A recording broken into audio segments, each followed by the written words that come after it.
조슈아는 쓸모없는 개구리 눈의 루저로서 NPC처럼 행동하는데 능숙했어요. 하지만 그가 낮은 예산의 사타나를 만난 후 모든 게 달라졌어요. 그녀는 그의 우유를 원했거든요. 그래서 그녀는 그에게 일하게 강요했어요. 그가 호그와트 퇴학생을 만난 날, 그는 방과 후 동아리를 찾고 있었어요. 모든 학생이 반드시 참여해야 했기 때문이죠. 처음에는 문학 동아리에 가입하려고 생각했어요. 그래서 게으름 피우며 포트나이트를 마음껏 하려고 했거든요. 하지만 호기심이 그의 마음을 사로잡았어요. 마법 동아리 표지판을 보고서 그래서 살짝 들여다보기로 했어요. 그가 본 것은 귀여운 큰 멜론 같은 여자였어요. 그녀를 선배라고 부르며 연습하는 모습이었어요. 몇 가지 마술을 보여주고 있는데 그녀가 그를 발견하자 얼어붙였어요. 조슈아가 다가와서 그의 1인쇼를 방해한 것에 대해 사과했어요. 하지만 그녀는 그의 시드에서 영감을 받은 얼굴에 깜짝 놀라 소리쳤어요. 그가 다시 사과하려던 찰나에 그녀는 쓰레기통으로 달려가 아침 식사를 버렸어요. 그녀가 끝났을 때 그는 그녀가 숨을 헐떡이며 얼굴이 토마토처럼 빨개졌다는 것을 알아챘어요. 그래서 그녀가 아픈 줄 알았어요. 걱정돼서 그녀에게 괜찮냐고 묻자 그녀는 괜찮다고 했고 그녀는 그냥 기분이 좋아지게 하는 약만 있으면 된다고 주장했어요. 하지만 그는 그녀의 헤어라인만큼이나 존재하지 않는 약을 발견했어요. 약을 먹은 척하고 바로 토하기 시작했어요. 그녀의 행동은 그에게 무대 공포증이지 장이 꼬리꼬리해서 토하는 게 아니란 걸 깨닫게 했어요. 그의 배설물 냄새가 원인인 줄 알았던 그녀는요. 결국 일어나서 훨씬 나아졌다고 선언했고 그 후 마법 상자를 뒤적이기 시작했어요. 그녀가 그렇게 하는 동안 조슈아는 그녀의 모자가 움직이는 걸 봤어요. 그리고 그 아래서 하얀 비둘기가 나타났어요. 그는 그녀에게 새가 우리를 떠났다고 알려주려고 했지만 그녀는 듣지 못했고 그래서 포기했어요. 그녀가 돌아서서 그가 꺼낸 것을 보여줄 때 상자 안에서 그는 새에 대해 아무 말도 하지 않기로 결정했다. 그녀는 방에서 유일한 테이블로 이동해 모자를 벗으며 그에게 말했다. 자신의 파트너를 소개할 거라고. 그러나 그녀는 곧 새가 없어진 것을 알아챘고 얼어붙었다. 하지만 자수성가한 마술사인 그녀는 쇼는 계속되어야 한다는 것을 알았다. 그녀는 모자 위에 천을 덮고 새에게 쇼를 할 기분인지 물어보는 척했다. 그 새는 그녀였고 기분이 아니라는 대답을 했다. 그래서 그녀는 조슈아에게 새가 사용할 수 없다고 말했다. 조슈아는 거짓말을 하고 있었지만 문제를 피하기 위해 입을 다물기로 했다. 그녀의 다음 마술을 위해 선배는 그에게 천엔 지폐를 달라고 요청했다. 그래야 그녀가 지폐를 자르는 마술을 할 수 있다고 말했다. 그는 거절했지만 그녀는 고집을 부렸고 그의 좋은 판단에 반하여 그는 돈을 주었다. 그녀는 돈을 갈색 봉투에 넣고 그가 돈을 돌려받을 것이라고 확신한 후 가위로 봉투를 반으로 잘랐다. 그녀는 봉투를 열어보고 돈을 잘랐다는 것을 깨달았다. 그래서 그녀는 자신의 지갑에서 또 다른 천엔 지폐를 꺼내며 그 돈이 거기로 이동했다고 주장했다. 귀중한 돈을 되찾는 조슈아는 그녀에게 작별 인사를 했다. 그녀가 창피를 당하는 모습을 보는데 지친 그에게 작별 인사를 했다. 선배는 그녀가 아직 최고의 묘기를 보여주지 않았으니 떠나지 말라고 부탁했다. 그는 이미 충분히 봤다고 말했지만 그녀가 그 묘기가 결박인 것이라고 하자 남아있겠다고 했다. 교양 있는 바보는 50가지 그림자 같은 그레이 단계의 결박을 볼 수 있기를 기대했고 선배는 실망시키지 않았다. 처음에 그녀의 손이 뒤로 묶였는데 자유로우려고 하자 일이 꼬였다. 이상하게도 밧줄이 그녀의 손에서 몸쪽으로 움직여서 몸을 꽉 묶고 그녀의 흔들리는 볼륨을 완벽하게 보여줬다. 그녀가 다시 일어나려 할 때 로프가 그녀의 몸 주위로 이상하게 조여들었다. 조슈아는 그녀가 묘기를 실패했음에도 불구하고 그것이 인상적이라고 생각했다. 다음 날 그는 학교를 돌아다니다가 선배가 그녀의 종이 자르기 묘기를 하는 것을 보았다. 그녀는 처참하게 실패하고 있었지만 그가 보이자 미소를 지으며 그를 부르았다. 조슈아는 도망치려 했지만 불행히도 그는 우사인 볼트가 아니었다. 그래서 그녀는 그를 붙잡아 도와주게 강요했다. 그녀는 마술 상자에서 무언가를 찾는 동안 그에게 관객을 즐겁게 하라고 요구했다. 마치 명령하듯이 말이다.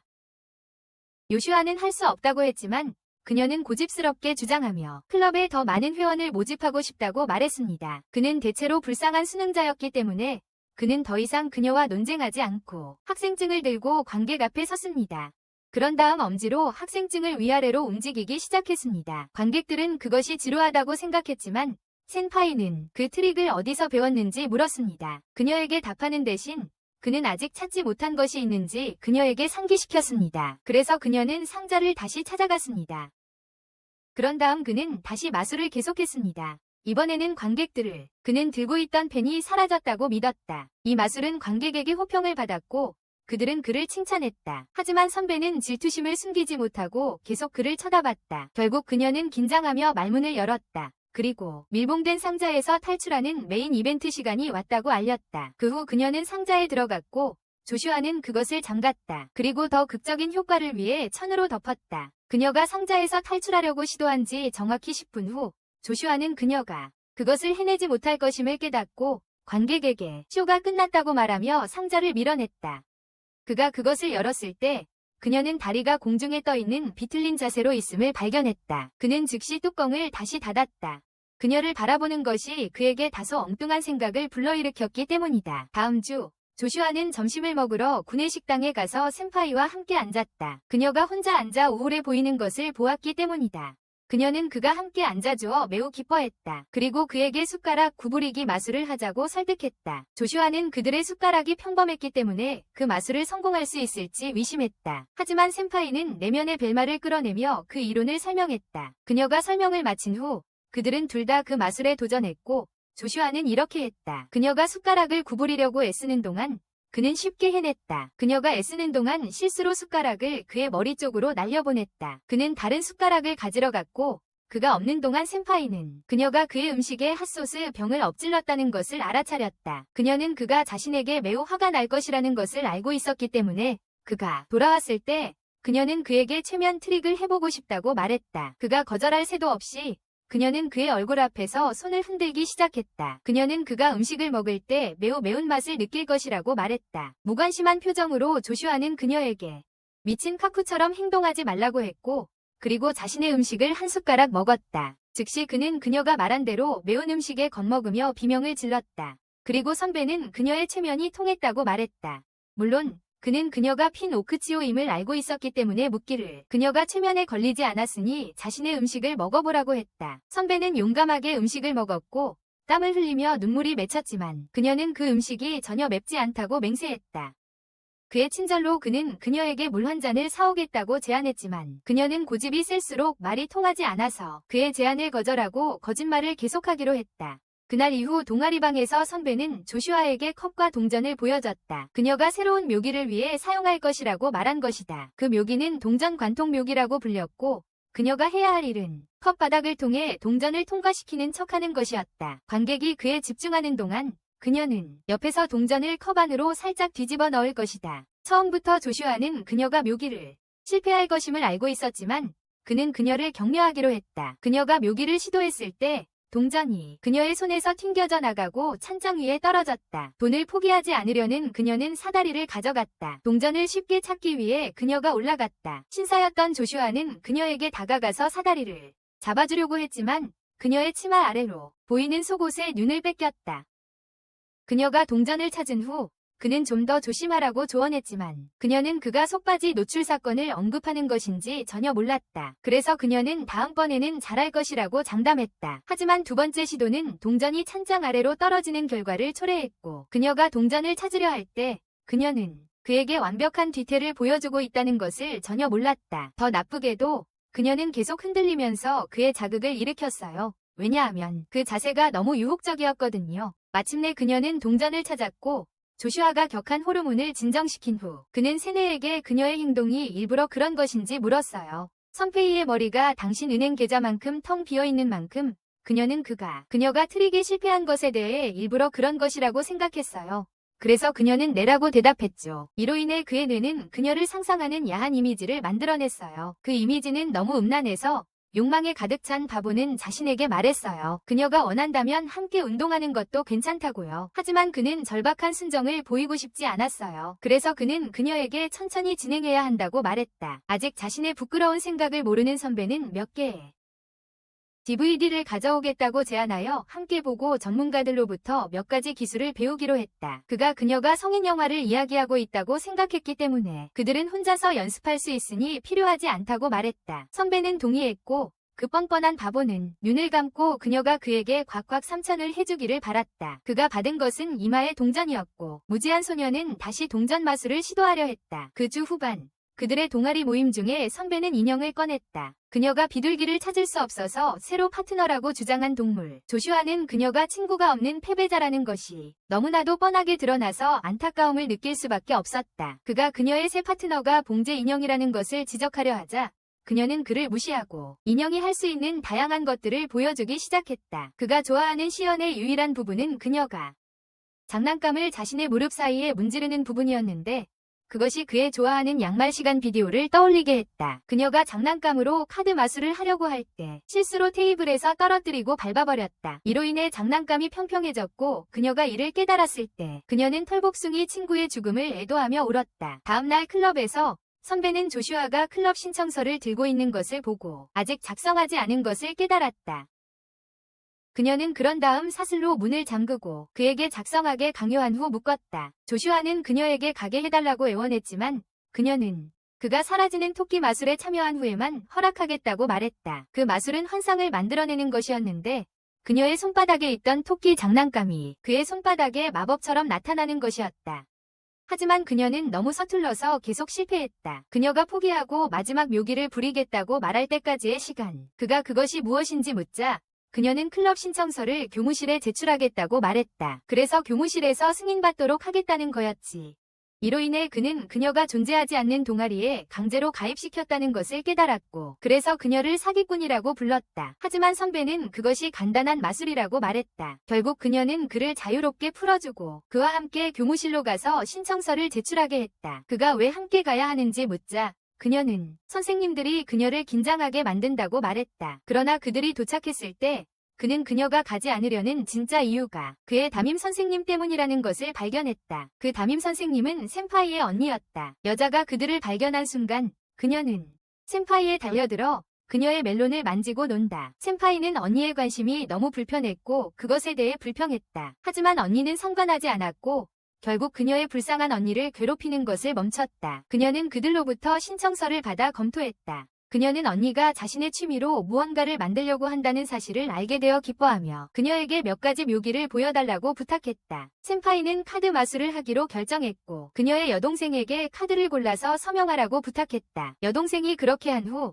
센파이는 카드를 다시 섞고 테이블 위에 놓았다. 최소한 3장의 카드가 위를 향해 있었다. 그 카드 중 하나가 여동생이 서명한 카드였고 그녀는 그것을 집어들었다. 갑자기 그녀는 여동생이 카드에 한 것이 서명이 아니라 그림이라는 사실에 놀라서 비명을 질렀다. 여동생은 그냥 웃으며 그들이 클럽에 고문이 필요하니 자신이 고문이 되어도 되냐고 물었다. 센파이는 거절하고 짜증을 내기 시작했다. 교장 선생님이 와서 그녀의 여동생을 끌고 갔어요. 다음 날 선배가 조슈아에게 와서 무대 공포증을 극복하는 데 도움을 요청했어요. 그녀는 일본의 헤이 탤런트에 도전하고 싶었거든요. 조슈아는 그녀에게 포기하라고 했어요. 그녀는 형편없는 마술사라고 생각했거든요. 하지만 그녀는 계속 도전했어요. 그래서 그는 불쌍하게 여겼어요. 그는 게임을 멈추고 무대 공포증을 극복하는 방법을 찾기 위해 인터넷을 검색하기 시작했어요. 그것이 그녀를 신나게 했어요. 추천된 방법 중 하나는 긴장을 풀기 위해 물을 마시라는 것이었어요. 그래서 그녀는 병 전체를 마셨다가 배탈이 났어요. 또 다른 방법은 호흡을 조절해서 안정시키라는 것이었어요. 긴장했지만 선배가 실수해서 화장실로 급히 달려갔어요. 그녀가 돌아왔을 때 그는 그녀에게 자가 최면 방법에 대해 이야기했어요. 그녀가 해야 할 일은 내부적으로 몇 마디를 반복하여 최면 상태를 유도하고 편안하게 만드는 것이었어요. 선배는 한번 해보자고 했고 그래서 그는 진정시키는 문구를 읽어주고 그녀에게 머릿속으로 반복하라고 했어요. 그가 끝났을 때 그는 그것이 아주 잘 작동했다는 것을 깨달았어요. 그녀는 깊이 잠들어 있었으니까요. 그가 그녀를 깨운 후 그녀는 공연할 때 자신을 분산시키라고 제안했어요. 그래서 그녀는 그에게 옆구리를 간지럽히라고 했어요. 조슈아는 그게 바보 같은 아이디어라고 생각했지만 그녀가 고집을 부려서 그는 그녀의 요구대로 했어요. 그녀는 너무 웃어서 모든 마법 도구가 주머니에서 떨어졌다. 결국 그녀는 바닥에 누워 모든 물건들이 주변에 널브러져 있고 그에게 오늘은 끝났다고 말했다. 며칠 후 조슈아는 동아리 방에 들어가 선배가 기모노를 입고 있는 것을 발견하고 놀랐다. 그녀는 우즈마를 공연할 것이라고 말했다. 이는 전통적인 일본식 마법 공연이다. 그녀가 하고 싶어 했던 첫 번째 공연은 나비춤으로 관객이 종이 나비가 나는 것처럼 보이게 하는 마술이다. 두 번째는 종이 구돈으로 종이를 불에 태워서 공중에서 흔들어 흰 실을 만들어내는 것이었습니다. 마지막 속임수는 물속임수로 예상치 못한 곳에서 물이 나오는 것이었습니다. 그녀의 설명이 끝난 후 그녀는 공연을 시작했습니다. 처음에는 실패한 나비춤으로 시작했습니다. 조슈아는 그녀가 부채를 잡을 때 힘을 너무 주고 있다는 것을 알아차렸고 그녀에게 시범을 보여주었습니다. 그가 속임수를 잘 할 수 있었던 것에 대해 인정을 하면서도 망상에 빠진 바보는 그녀가 좋은 선생님이었기 때문에 잘했다고 말했습니다. 종이 굳은 속임수를 할 시간에 조슈아는 그녀를 막으려 했습니다. 종이를 불태우는 것을 설정했지만 그녀는 아무 일도 일어나지 않을 것이라고 그에게 확신시켰다. 종이에 불을 붙인 직후 그녀는 그것을 더미 위에 떨어뜨렸다. 나비종이 더미 위에 불이 그녀의 손을 태웠기 때문이다. 이로 인해 작은 불이 나서 스프링클러가 작동했다.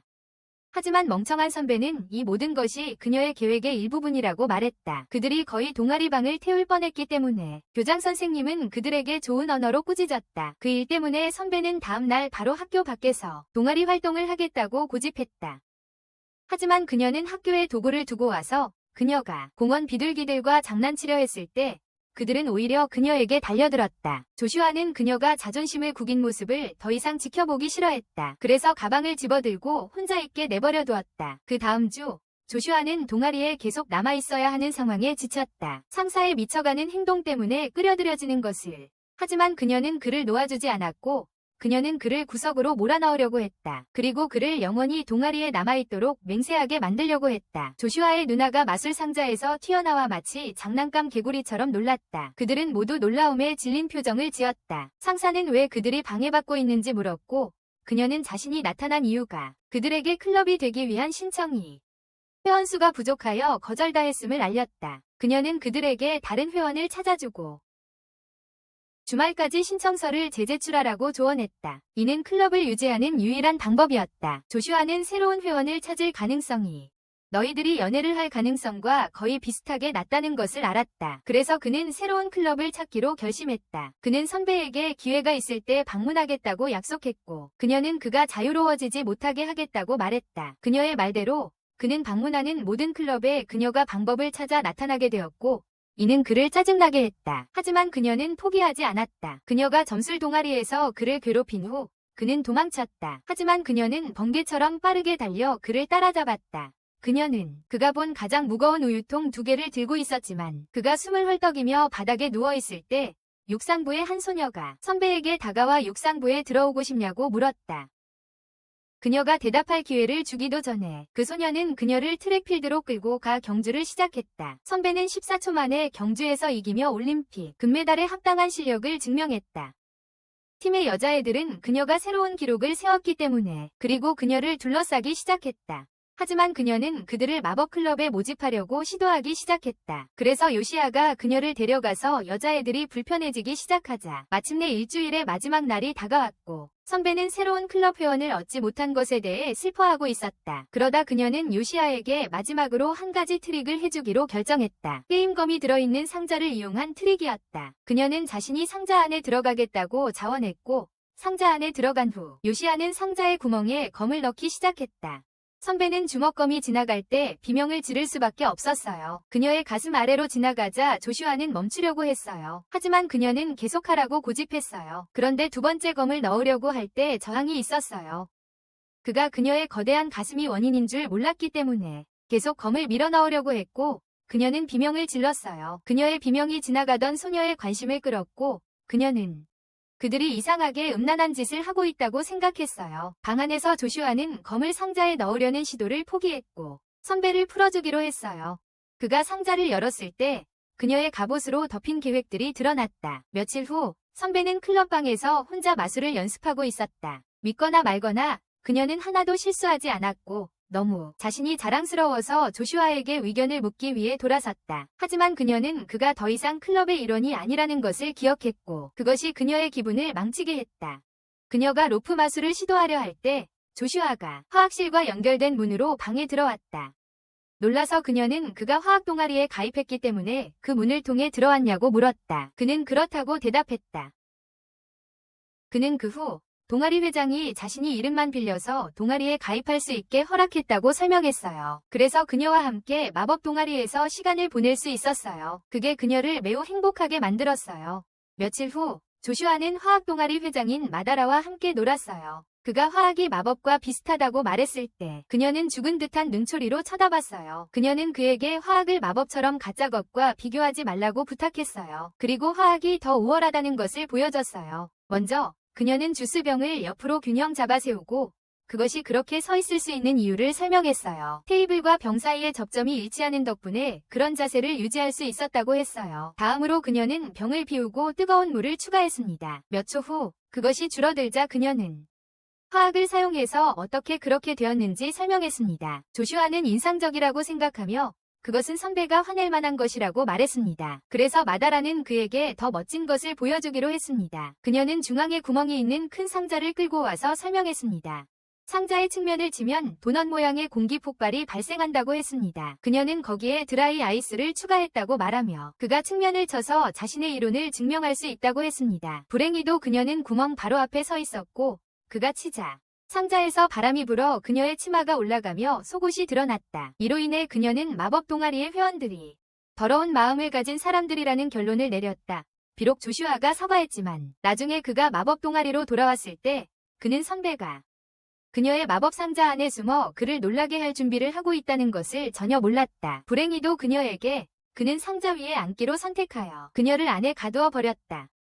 그녀는 그가 떠나기를 기다리며 자유를 되찾으려 했다. 그러다 그가 무엇인가를 좋아한다고 말하는 것을 엿들었다. 그녀는 그를 볼 수 없었기 때문에 그가 이야기하고 있는 내용을 알지 못했다. 그의 봉제 인형에 대해 이야기하며 그가 그녀를 좋아한다고 생각했다. 그가 결국 박스에서 내리자 그녀는 뛰어내리며 그녀가 사랑 고백이라고 믿었던 것을 거부하려고 했지만 그는 이미 떠나버렸다. 하지만 그녀는 그의 감정에 대해 더 알아내기로 결심했다. 그래서 그녀는 그를 집으로 초대했다.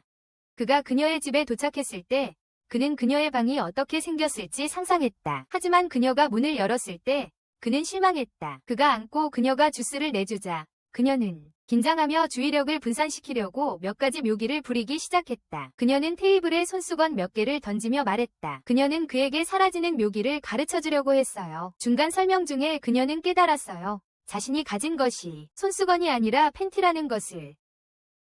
당황한 그녀는 비명을 지르며 잡으려 했어요. 조슈아가 들고 있던 것을 하지만 그는 놓아주지 않았어요. 결국 그녀는 포기하고 말했어요. 자신이 그를 초대한 건 그의 좋아하는 마음을 이야기하려고였다고. 이 말을 들은 조슈아는 분명히 했어요.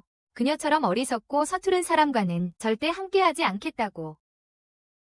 선배는 안도했지만 그날 밤 그녀는 할 수 없었어요. 그녀가 그를 오해한 것에 대해 부끄러움을 느끼지 않을 수 없었다. 며칠 후 세이키라는 소녀가 클럽에 방문했고 조슈아가 클럽에 가입할 것인지 물었을 때 그녀는 인수하러 왔다고 했다. 바로 그때 선배가 돌아와서 사키 같은 무능한 여자가 그녀의 클럽을 인수하는 걸 허락하지 않겠다고 말했다. 그녀는 세이키 같은 사람의 재능은 파이프 청소에 국한되어 있다고 말했다. 하지만 세이키는 자신의 작품에서 풍선꽃을 꺼내며 그녀의 말을 반박했다. 선배가 그것을 재현하려고 하는 동안 세이키는 조슈아에게 자신이 거리 공연자이며 클럽을 인수하고 싶다고 설명했다. 거리 공연과 마술은 밀접하게 관련되어 있기 때문이다. 녀는 또한 자신의 형 무사시를 동아리 회장으로 만들 계획이라고 말했다. 녀는 그를 똑똑하고 엄청 잘생기고 매력적인 남자라고 묘사했으며 그녀의 말투에서 슈아는 그녀가 심각한 오빠 컴플렉스를 가지고 있다는 것을 깨달았다. 하지만 그는 무사시가 누군지 알아내는데 더 관심이 있었기 때문에 경쓰지 않았다. 그는 한 번도 그를 본 적이 없었다. 는 무사시를 키가 크고 근육질의 남자로 상상했지만 고콜레스테롤이 많은 남자가 방에 들어와서 신이 무사시라고 소개하자 매우 실망했다. 이 있는 동안 세이키는 선배와 조슈아에게 동아리를 거리 공연 동아리로 바꾸는 것이 마나 좋은 아이디어인지 보여주기 시작했다. 그녀는 드레스로 입은 큰 풍선에 공기를 넣었다가 어떻게든 공기를 빼서 풍선이 그녀를 두 번째 피부처럼 감싸도록 했다. 공연을 완성하려면 풍선을 터뜨려야 했지만 그녀는 치마를 입지 않은 것을 깨닫고 망설였다. 무사시도 이를 보고 그녀에게 트릭을 취소하라고 말했다. 자존심을 접고 그녀는 풍선을 터뜨렸고 무사시는 언니의 노출행위에 대해 센파이와 조슈아에게 사과했다. 세이키는 개의치 않는 듯했고 그녀의 행동이 길거리 공연이 더 낫다는 것을 설득하기에 충분한지 물었다. 센파이는 그렇지 않다고 말하며 계속해서 다른 방법을 하겠다고 했다. 마법이 더 낫다는 것을 증명하기 위해 몇 가지 마술을 시도했다. 하지만 그녀는 평소처럼 두려움에 휩싸여서 시도하는 모든 마술을 망쳤다. 어떤 순간에는 그녀가 조슈아의 바지 안으로 손을 넣기도 했고 그로 인해 그는 당황했다. 결국 그녀는 멈췄고 자신의 공연이 그들을 마술보다 거리 공연으로 선택하게 만들었는지 물어볼 용기를 냈다. 세이키는 아니라고 대답하며 그들이 거리 공연을 선택했다고 말했다. 그래서 두 사람은 논쟁에 휘말렸다. 다음 순간 선배의 여동생이 들어왔고 그들이 논쟁하는 것을 보았을 때 그녀는 해결책을 생각해냈다. 그녀의 해결책은 두 소녀가 물에 대한 지식을 무게로 재고 더 무거운 쪽이 클럽의 주제를 선택하는 것이었다. 세이키의 실망과는 달리 선배의 계획은 더 컸고 더 무거웠기 때문에 클럽은 마법 클럽으로 남았다. 다음 날 선배는 최면에 관한 책을 읽고 조슈아를 최면에 걸리게 하려 했다. 물론 그녀는 실패했다. 그래서 그는 그녀에게서 책을 빼앗고 읽은 후 그녀를 최면에 걸게 되었다. 그녀가 완전히 그의 통제 아래에 있다는 것을 깨닫자 이 음탕한 바보는 그녀를 이용하기로 결심했다. 그는 그들이 온천에 있다고 그녀를 설득했다. 그녀에게 스트레스를 풀기 위해 물에 들어가라고 말했다. 센파이가 옷을 벗기 시작했을 때 그는 정신을 차리고 자신이 하고 있는 일이 잘못됐음을 깨달았다. 그래서 그는 최면을 풀려고 했다. 불행히도 그것은 효과가 없었고 그녀의 존엄성을 지키기 위해 그는 그녀에게 고양이라고 말했고 즉시 그녀는 그의 얼굴을 핥히었다. 그는 자신이 그럴 자격이 있다는 것을 알고 있었기 때문에 불평할 수 없었고 그 이상이었지만 그녀의 유익을 위해 최면을 사용하기로 결정했다. 그는 그녀가 지금까지 살아온 최고의 마술사라고 확신시켰고 그것이 그녀의 무대 공포증을 없애는 데 도움이 되기를 바랐다. 그 후 그는 사키와 마사시를 불러 그녀를 보게 했다. 그가 최면이 효과가 있는지 보기 위해 그녀에게 공연을 하게 했다. 그녀가 공연을 시작하자 갑자기 눈물을 흘리며 자신에게 너무 많은 시선이 쏠리고 있다고 이야기하기 시작했다. 이로 인해 그는 자신이 실패했음을 깨닫고 그녀가 여전히 심한 무대 공포증을 앓고 있음을 알게 되었다. 며칠 후 선배가 클럽방에 나타나 손에 봉투를 흔들고 있었다. 그녀는 다른 사람들에게 이것이 그들의 클럽을 위한 자금이라고 말했지만 봉투를 열어보니 거리의 거지가 가진 돈이 훨씬 많다는 것을 깨달았다. 그들의 클럽을 위해 더 많은 자금을 모으기 위해 그들은 주말에 공연을 하기 위해 공원으로 갔다. 그곳에 있는 동안 선배는 거리에서 금색으로 칠해진 무대 배우가 조각상처럼 서 있는 모습을 발견한 그녀는 그것이 흥미롭다고 생각하고 그 무대 배우를 따라하기로 결심했습니다. 하지만 5분 후 그녀의 몸이 떨뱉기 시작했습니다. 그때 그녀는 포기하려고 하는 순간 한 무리의 소년들이 다가와 그녀가 그렇게 조용히 서 있는 것이 멋있다고 말하기 시작했습니다. 소년들의 말에 용기를 얻은 센파이는 계속해서 그 자세를 유지하기로 결정했습니다. 하지만 소년들은 다른 계획을 가지고 있었습니다. 그들 중 한 명이 용감하게도 그녀의 치마를 들어 올리려고 시도했고 그녀는 미쳐서 그들을 쫓아갔습니다. 한편 사키와 미사시는 작은 관중을 모으기 시작했습니다.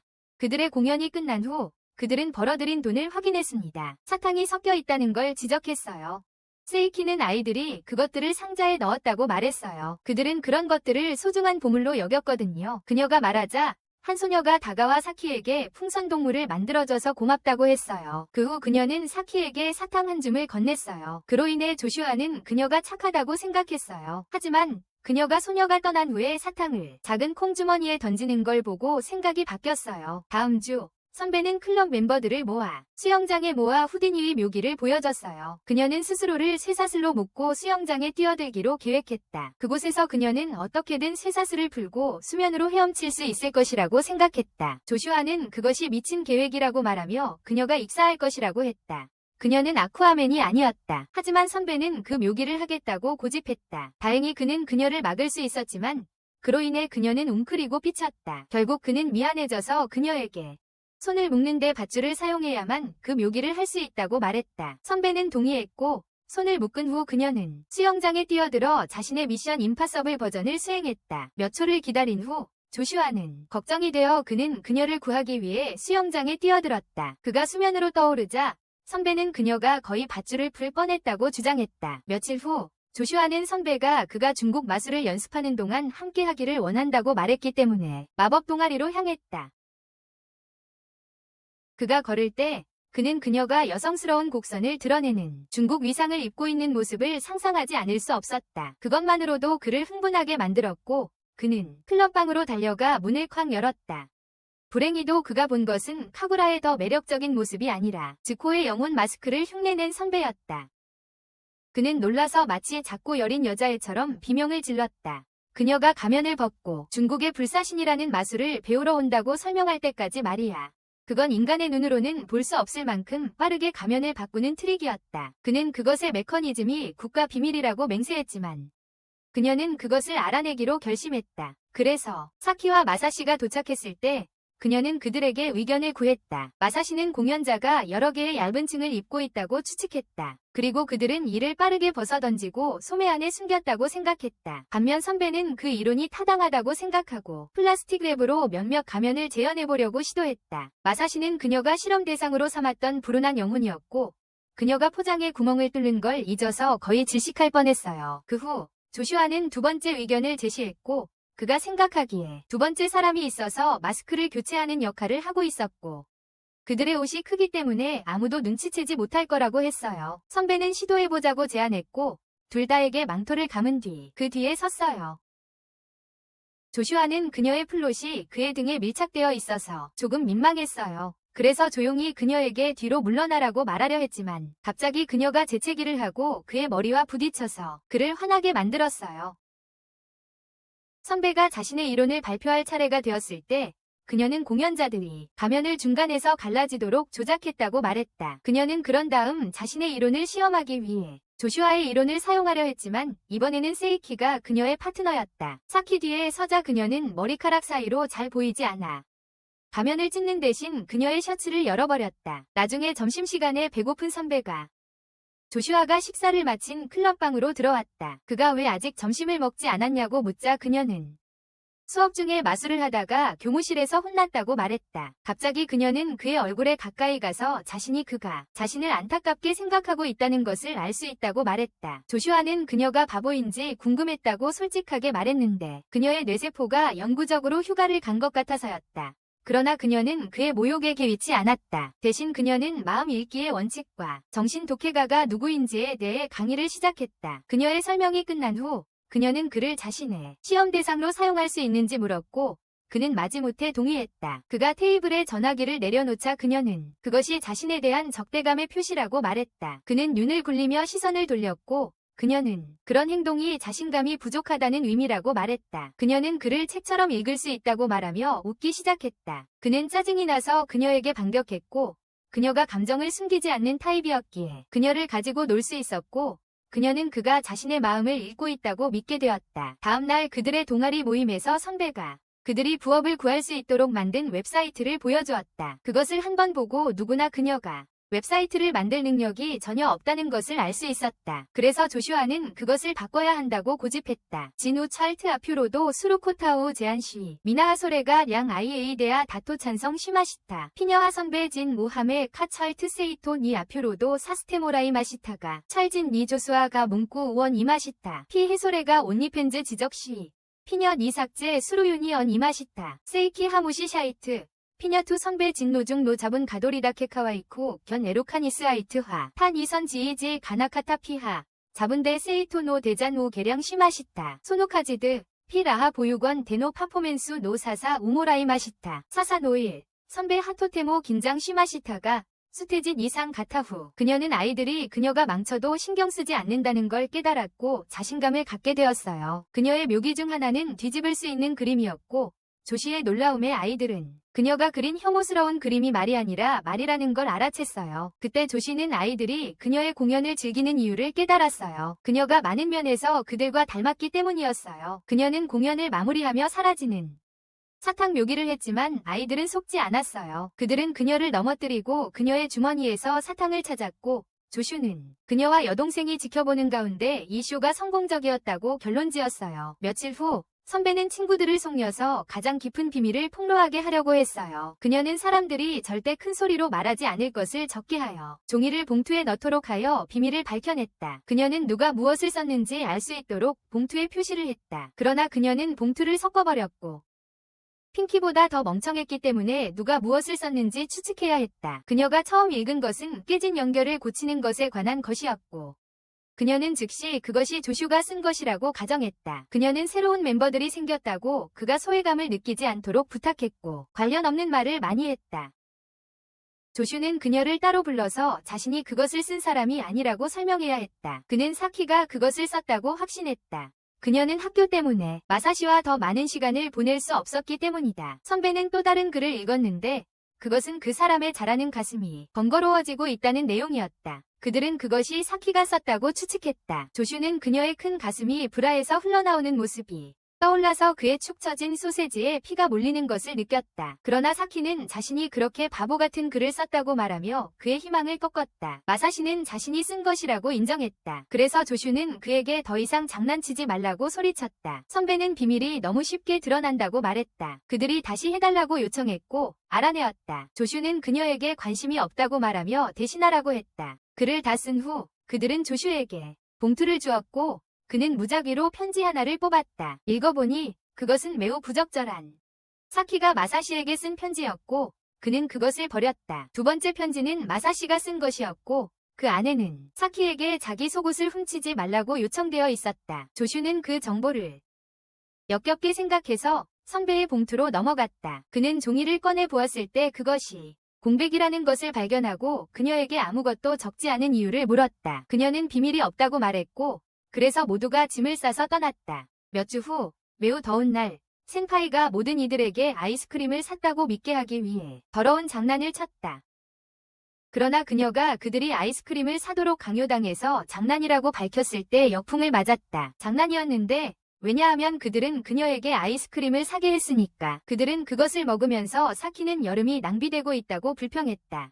그들은 센파이의 바보 같은 마술쇼에만 시간을 보내고 있었다. 그녀는 해변에 가고 싶다고 말했다. 모두와 함께 추억을 만들면서 휴식을 취하자. 센파이가 그 아이디어를 좋아해 그들이 주말에 해변으로 여행을 가겠다고 발표했다. 다음 날 그들은 동아리방에서 만났고 그녀는 기뻐서 그들에게 해변에 가져갈 물건들을 보여줬다. 수영복을 꺼내자 사키는 그녀에게 지옥이 얼어붙지 않는 한 그들이 그녀에게 수영복을 입히지 않을 것이라고 말했다. 그것은 결코 일어나지 않을 것이므로 그들은 그녀를 백화점으로 데려가서 새로운 수영복을 사게 했지만 그녀는 너무 결정을 내리지 못하고 조슈에게 하나를 골라달라고 부탁했다. 조슈는 놀랐지만 깊이에서는 그녀가 그의 도움을 청한 것을 기뻐했으니 그녀가 어떤 것을 입어보는 것에 동의할 것이라는 걸 알았다. 아무리 스키니하더라도 그는 곧 선택 과정에 대해 과도하게 생각하기 시작했고 비밀리에 교양 있는 마사시는 그를 도와주겠다고 제안했다. 그들은 함께 수영복을 골랐고 조슈는 그것을 선배에게 입어보라고 건넸다. 그녀가 그렇게 하는 동안 마사시는 다른 수영복을 들고 있었다. 이 수영복은 매우 스키니하여 그녀의 젖꼭지를 가리기만 할 뿐이었다. 조슈는 선배가 그 옷을 입었을 때 모습이 궁금했지만 마사시에게 그것은 부적절하다고 말했다. 이로 인해 마사시는 그를 변하지 않는 겁쟁이라고 불렀고 선배에게 수영복을 주러 갔다. 하지만 그는 실수로 수영복을 사키에게 줬고 사키는 부끄러움 없이 벗은 후 자랑스럽게 보여졌어요. 센파이가 탈의실에서 나오자 조슈가 말했어요. 그는 바보가 수영복을 뒤집어 입었기 때문에 다시 들어가라고. 그녀가 옷을 갈아입는 동안 조슈에게 장난을 치겠다는 멋진 아이디어가 떠올랐어요. 그러나 실패로 돌아갔어요. 일어난 일은 그녀가 빈 탈의실 앞에 신발을 옮겨놓았다는 것이었고 조슈를 부를 때 그는 커튼을 걷어올리고 그녀가 사라졌다고 생각했어요. 하지만 가게 직원 중 한 명이 신발을 보고 주인이 다른 칸에 있다는 걸 확인한 후 신발을 돌려줬어요. 선배는 그녀가 이 일을 저질렀다는 걸 전혀 몰랐고 그래서 그녀가 조슈를 부르자 그는 와서 그녀가 거의 옷을 입지 않은 모습을 보고 비명을 지르게 했다. 다음 날 그들은 계획대로 해변에 갔고 잠시 놀다가 여자들은 물놀이를 하러 갔다. 그들이 물속에서 놀고 있는 동안 파도에 휩쓸려 수영복 상의가 날아갔다. 그들은 소년들에게 구조하러 오라고 신호를 보내려 했지만 그들은 비디오 게임에 바빠서 신경 쓰지 않았다. 이 때문에 사키는 그들이 얼어 죽을 때까지 물속에 있을 것이라고 한탄했지만 선배는 그런 일은 없을 것이라고 안심시켰다. 그녀는 그런 다음 넣어둔 모래가 든 용기를 꺼냈어요. 수영복 하의와 함께 몇 가지 마법 도구도 넣어두었죠. 그녀 말로는 모래는 물이 닿으면 점토처럼 굳어진다고 했어요. 그래서 사키는 임시 브라를 만드는 데 사용할 수 있다고 결론지었어요. 그들이 그것을 몸에 바른 후 사키는 선배를 칭찬하며 천재라고 했어요. 물에서 나오려고 할 때 모래는 원래대로 돌아갔어요. 이로 인해 사키는 칭찬을 철회했어요. 왜냐하면 분명히 선배는 끈질기지 않은 멍청이였고 머리에 먼지가 가득했기 때문이죠. 그녀는 머리카락에 숨겨뒀던 풍선을 꺼내며 선배에게 말했다. 그녀의 인생이 걸린 것처럼 그것에 불어넣었다. 몇 분 후 두 소녀는 같은 풍선 의상을 입고 해변으로 걸어갔다. 그들이 남자아이들 쪽으로 다가가던 중 우연히 막대기를 밟았다. 이로 인해 그들의 풍선 수특이 터져버려 남자아이들 앞에서 상반신이 드러난 채로 서 있게 되었다. 남자아이들은 너무 놀라서 말을 할 수 없었다. 나중에 조슈아는 뭔가를 사러 갔다가 돌아오는 길에 마다라를 닮은 소녀가 바위를 쳐다보는 것을 발견하고 자신의 추측이 맞는지 확인하려고 했다. 그는 그녀에게 다가갔지만 말을 하지 않자 마다라는 그가 자신의 할머니라고 생각했다. 그녀는 개를 가져오는데 잠깐만 기다려달라고 요청했다. 바위 아래에 있었고 그녀가 그렇게 하자 그가 말했어요. 그의 목소리를 들은 그녀는 놀라서 더듬거리기 시작했어요.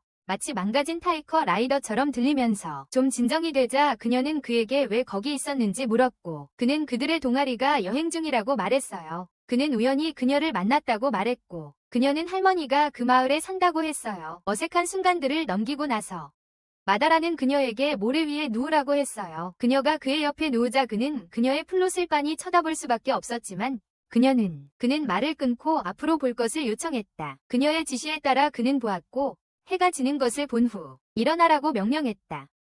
그가 그렇게 하자 아직 해가 떠 있는 것을 보고 그녀는 설명했다. 지구의 모양 때문에 사람은 높은 곳으로 이동하면 곡선을 따라 볼 수 있다고. 그녀의 설명 후 그는 그녀에게 수영복을 벗고 옷으로 갈아입으라고 제안했다. 왜냐하면 어두워지고 날씨도 더 추워질 것이기 때문이다. 마다라는 바로 그렇게 하러 달려갔고 그녀가 끝내자 함께 가서 다른 사람들을 찾았다. 그들은 수박 깨기 게임을 하려고 하는데 여자들이 눈치챘을 때 마다라에게 세이키가 조슈의 여자친구인지 물었어요. 즉시 마다라는 부인하며 조슈 같은 패배자와 데이트하는 것보다 펜니와이즈와 방에 갇히는 게 낫다고 했어요. 그래서 세이키는 그녀의 추측에 사과했어요. 그 후 그녀를 게임에 초대했고 그들은 첫 번째 선수인 마사시에게 눈가리개를 씌웠어요. 세이키는 그의 시력장애를 이용해 그를 그녀 쪽으로 유도했고 그의 얼굴이 그녀의 얼굴에 닿았어요. 마사시는 그녀를 모래에 묻고 머리만 내놓았어요. 마다라가 차례를 기다리며 먼저 원을 돌았을 때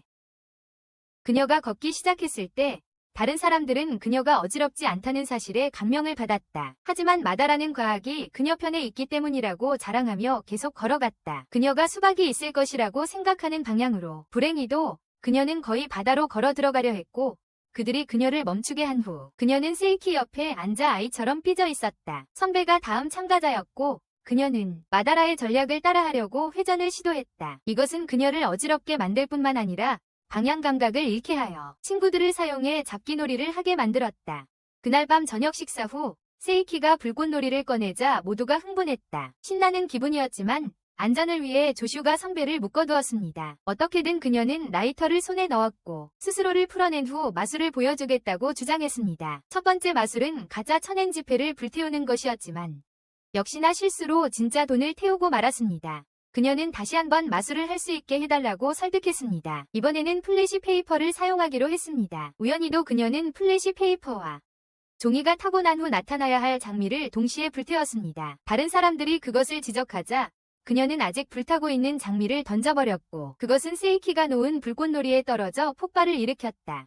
선배는 그 불꽃놀이가 아름답다고 생각한 유일한 사람이었다. 모두가 끝났다고 할 때 세이키는 집에 가자고 제안했지만 마다라가 가방에 있던 불꽃놀이를 주면서 분위기를 바꿨다. 그들이 불꽃놀이를 가지고 놀 때 조슈는 함께 여행에 와서 기쁘다고 말했다. 선배도 감상적인 말을 하려고 했지만 발에 불꽃이 떨어져서 펄쩍펄쩍 뛰기 시작하며 분위기를 완전히 망쳤다. 여행에서 돌아온 지 며칠 후 선배는 우유와 신문을 이용한 묘기를 보여주었다. 세이키는 그런 바보 같은 묘기를 하다니 정말 멍청하다고 지적했다. 마사시가 조슈를 곁으로 불러 세우고 선배에게 남자친구가 있는지 물었다. 이 말을 들은 조슈는 두 가지 질문을 했다. 첫째, 선배는 그의 취향에 맞는 사람인가? 둘째, 가면을 쓸 생각이 있는가였다. 마사시는 그렇게 생각하지 않았다. 데이브가 여자를 집착하고 위존적인 관계를 싫어하는 것과 달리 그는 선배의 연애 상태를 묻는 이유를 설명했다. 그는 전날 선배가 한 남자와 함께 다니는 것을 봤기 때문이었다.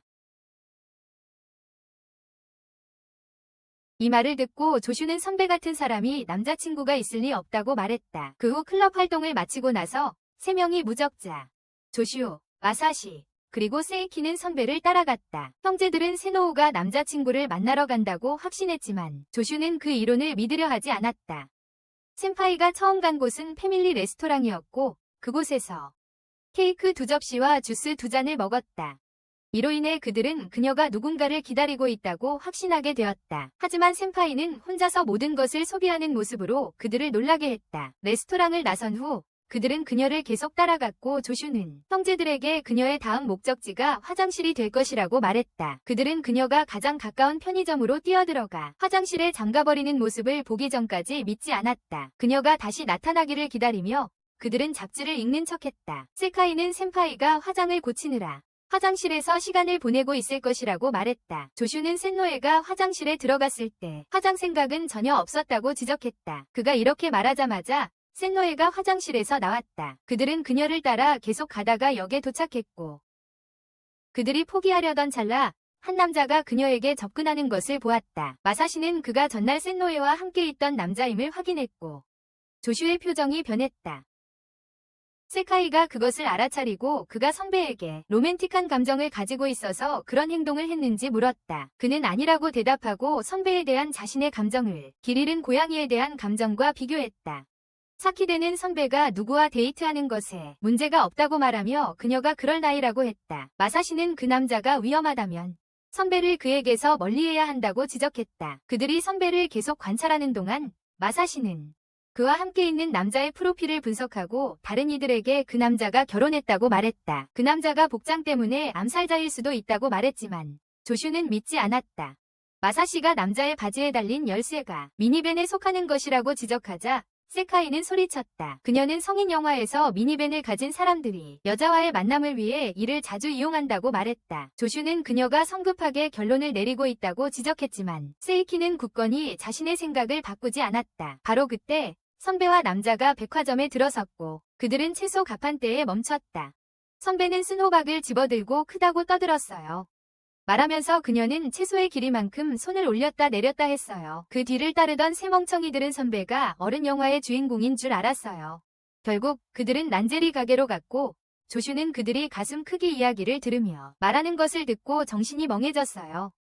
형제자매는 그가 남자를 만나러 가는 것을 막았지만 그들이 가게를 떠나자 남자가 선배에게 자신의 차를 따라오라고 하자 조슈는 그에게 맞섰어요. 선배는 그를 보고 놀랐고 모두가 다시 가족 식당으로 돌아가자 그녀는 그 남자를 자신의 언니 남편이라고 소개했어요. 그녀는 또한 생일 선물을 사러 나갔었다고 설명했으며 그것은 친구들을 말문이 막히게 만들었다. 남자가 모두를 집까지 태워주겠다고 제안했지만 형제들은 거절했다. 하지만 조슈는 수락했다. 집으로 가는 길에 조슈는 선배에게 그들이 그녀를 따라다니는 이유를 이야기했고 그녀는 폭소를 터뜨렸다. 다음날 학교에서 조슈는 클럽방에 들어가려 할 때 세이키와 미사시가 이상한 말을 하는 것을 들었다. 그들이 불경한 일을 하지 않도록 막으려는 마음에 그는 방에 뛰어들어갔고 그들이 선배와 함께 동물 풍선을 만들고 있는 것을 보고 놀랐다. 그들은 그를 반에 초대했고 세이키가 앞장서서 동물을 만들기 전에 풍선을 불어야 하는 올바른 방법을 설명했다. 선배는 풍선을 원하는 개 모양으로 비틀기 힘들어했다. 첫 번째 비틀기를 했을 때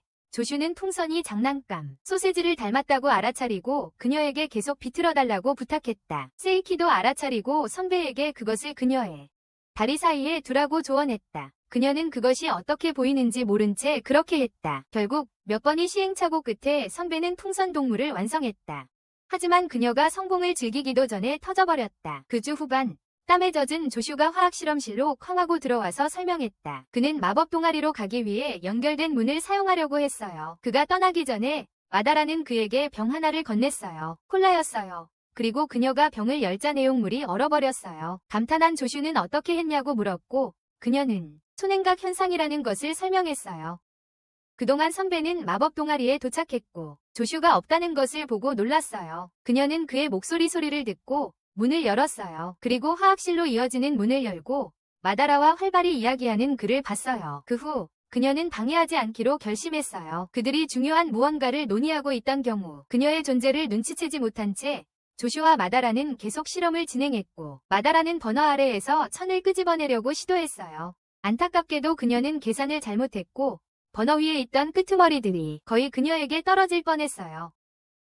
그와 동시에 선배는 조금 질투하는 기분이 들어서 제자리에 있기 힘들어했어요. 조슈와 마다라의 관계를 부러워하는 느낌이었죠. 그녀는 소리를 듣고 문을 들이닥쳤고 조슈와 마다라가 바닥에 누워있는 것을 보고 깜짝 놀랐어요. 생각 없이 그녀는 조슈에게 화학을 더 좋아하냐고 물었어요. 그녀에게 그리고 그는 그녀에게 터무니없는 질문을 하지 말라고 했어요. 그들이 무슨 일이 있었는지 설명한 후 선배는 천조작을 계속하려고 했어요. 그녀는 책도 테이블에 몇 권 올려놓았고 이것이 마다라에게 그녀의 자신감을 존경하게 만들었어요. 그러나 그녀가 실수해서 물에 흠뻑 젖었을 때까지요. 그런 다음 그녀는 선배가 말리도록 펜을 켰고 그녀가 조슈와 이야기하는 것을 보면서 마다라는 선배가 마술사로서 그렇게 나쁘지 않다고 생각했어요.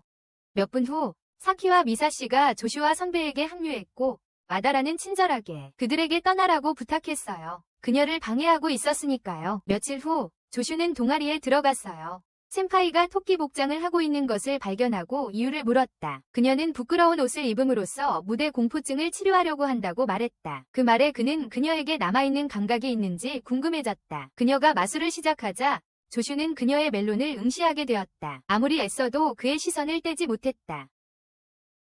그녀가 마술을 마친 후 그의 평가는 무엇인지 물었다. 그는 그녀가 정말 대단하다고 말했다. 그녀는 그가 자신의 플롯을 언급하는 것이라는 것을 전혀 몰랐고 기뻐서 뛰어올랐다. 그로 인해 그녀의 플롯이 옷 밖으로 튀어나왔다. 조슈는 그녀의 플롯을 가까이에서 볼 수 있어서 기뻐하며 미소 지었다. 끝까지 함께해 주셔서 감사합니다. 오늘 영상은 여기까지입니다. 애니메이션 요약을 좋아하신다면 여기에서 다른 영상도 확인해 보세요.